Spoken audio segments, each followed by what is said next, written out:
The story of the cat begins a very long time ago. We must travel back in time to a period known as the Eocene epoch, around 50 million years ago. The world then was a warm, humid place covered in vast, dense forests.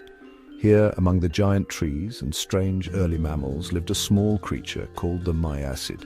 This animal was not yet a cat. It was a small, weasel-like carnivore that lived in the trees. It had a long body, short legs, and a lengthy tail for balance as it moved through the branches. The Miacid was the ancestor not only of cats, but also of dogs, bears, and seals. It was the very beginning of a great evolutionary journey for many of the predators we know today. From these humble, tree-dwelling beginnings, a new form began to emerge. Around 25 million years ago, a remarkable animal appeared in Eurasia. This was Proailurus, which means first cat.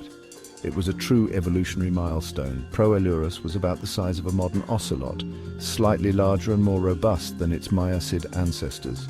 It possessed the key features that we now recognize as distinctly feline. Its eyes were positioned at the front of its head, giving it excellent binocular vision, perfect for judging distances. It also had sharp, retractable claws and teeth designed for slicing meat. This creature was a born hunter, a specialist in the art of the ambush. The world continued to change, and so did the cats. The dense forests began to give way to more open woodlands and grasslands.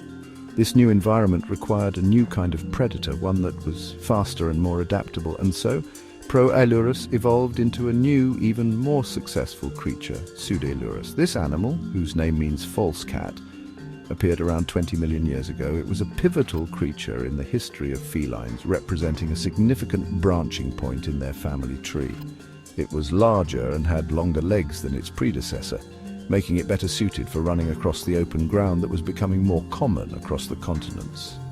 Pseudaelurus was a true success story of its time, spreading from its home in Eurasia into Africa and North America. Its adaptability was its greatest strength, allowing it to thrive in a variety of habitats.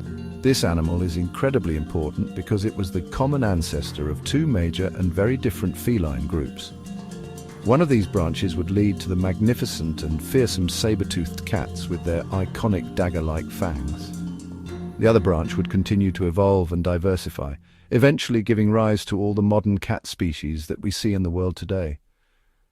From the mighty lion roaring on the savannah to the small familiar cat purring in a home. The descendants of Pseudaelurus took two very different paths. One path led to the creation of the Machairodontinae, better known as the saber-toothed cats. These were formidable predators, famous for their enormous curved canine teeth. Perhaps the most well-known among them is Smilodon, often called the saber-toothed tiger. These cats were built for power, with strong muscular bodies designed to hunt the large herbivores of the Ice Age, such as mammoths and giant ground sloths. They were a spectacular example of evolutionary specialization, a fearsome dynasty that ruled the ancient landscapes for millions of years. Their story, however, was one that would eventually come to an end.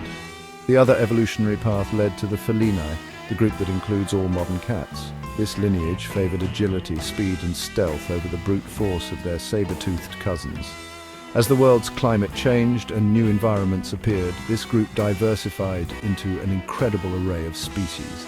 They spread across every continent except Antarctica and Australia, adapting to fill every available predatory niche.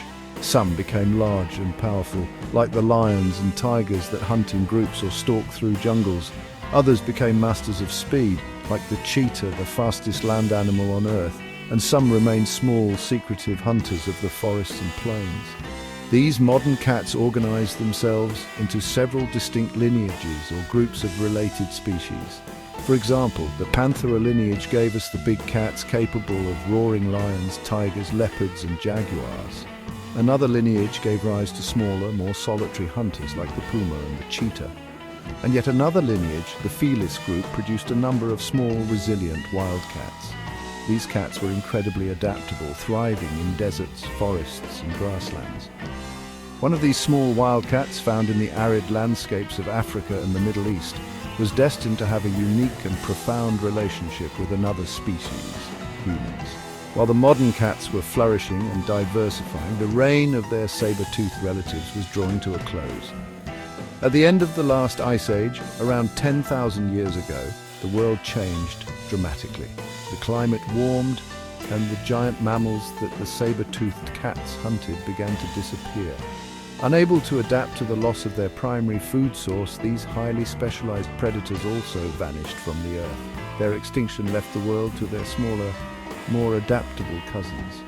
The survivors, the ancestors of our modern cats, had proven that flexibility and versatility could be more powerful tools for long-term survival than sheer size and strength.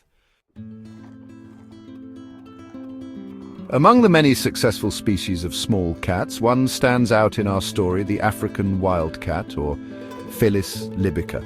This cat is a master of survival, perfectly adapted to the dry, scrubby environments of Africa and the Middle East. It is a solitary and cautious hunter, with a sandy striped coat that provides excellent camouflage. For thousands of years, this wildcat lived its life largely separate from the affairs of humans. But that all changed with the dawn of agriculture.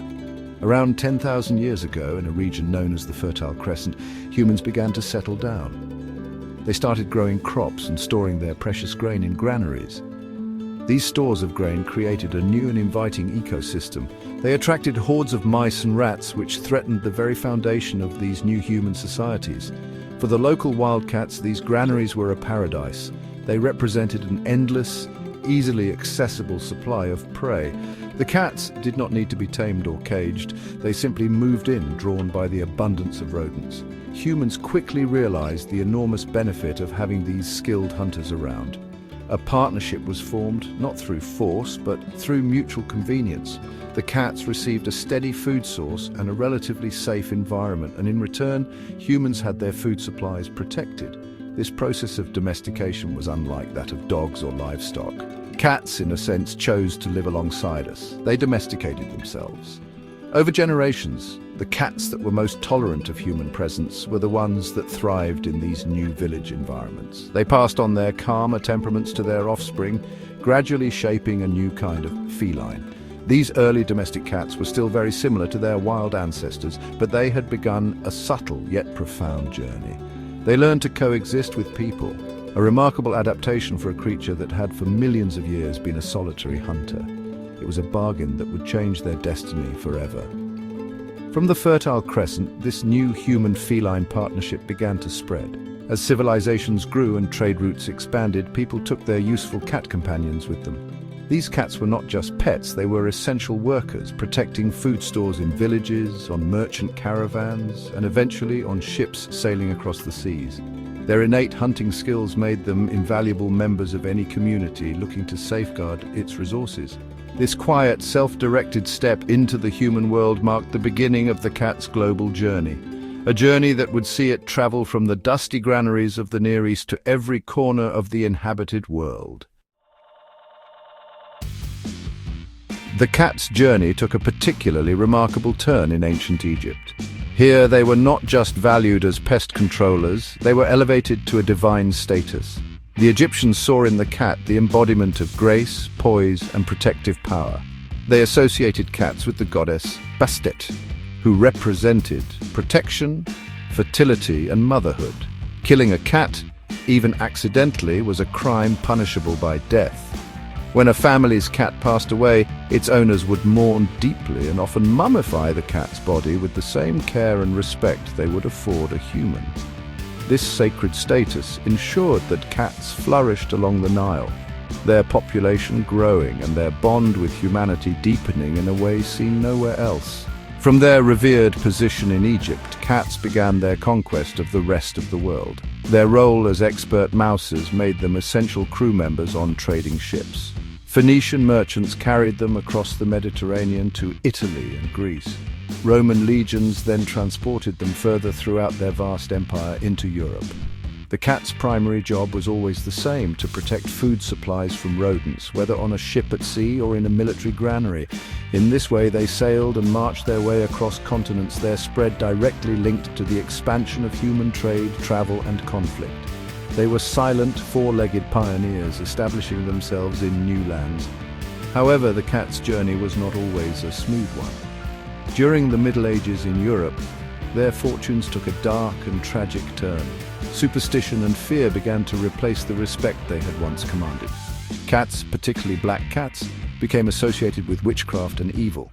They were hunted and persecuted in large numbers, a terrible period in their shared history with humans. Ironically, this persecution may have contributed to the devastation of the Black Death, as the decline in the cat population allowed the rat population and the fleas they carried to explode. Yet despite this period of immense hardship the cat endured, its resilience once again proving to be its greatest asset. Following these dark times, the cat's reputation slowly began to recover. As societies became more modern, people once again began to appreciate cats for their practical skills and, increasingly, for their companionship. By the 19th and 20th centuries, they had firmly established their place not just on farms and ships, but inside our homes. Today, the cat is one of the most beloved pets on the planet. From its ancient origins as a small forest predator to its modern status as a cherished family member, the cat's epic journey is a testament to its incredible adaptability. The creature purring on your lap is a direct descendant of a wild hunter, carrying within it the legacy of millions of years of survival.